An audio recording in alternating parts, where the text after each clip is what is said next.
മോള് മീൻ പിടിക്കണം എന്നുള്ള ആവശ്യം പറഞ്ഞപ്പോൾ നമ്മുടെ വീടിന് അടുത്തുള്ള ഒരു വയലാണ് ഈ കാണുന്നത്. അവിടെ നിറയെ മീനുകൾ ഉണ്ടാകാറുണ്ട്. ഇടയ്ക്ക് മഴ പെയ്യുമ്പോഴൊക്കെ കുറേ ദിവസമായിട്ട് ഇങ്ങനെ പറയുന്നുണ്ട് മീൻ പിടിക്കണം എന്നുള്ള ആവശ്യം, മീനെ കാണണം എന്നുള്ള. അപ്പോൾ ഞാൻ അങ്ങനെ മീൻ പിടിക്കാനായി, മീനെ കാണുന്നതിനായി പുറത്തോട്ടിറങ്ങിയതാണ്.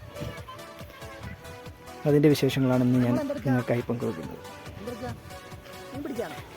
ഇത് വീടിനടുത്തുള്ള കൃഷിയിടമാണ്. ഇവിടെ മുമ്പ് നെൽകൃഷിയായിരുന്നു. ഇപ്പോൾ കവുങ്ങുണ്ട്, തെങ്ങുണ്ട്, നമ്മുടെ കപ്പ, മരച്ചീനി അതെല്ലാം ഉണ്ട്.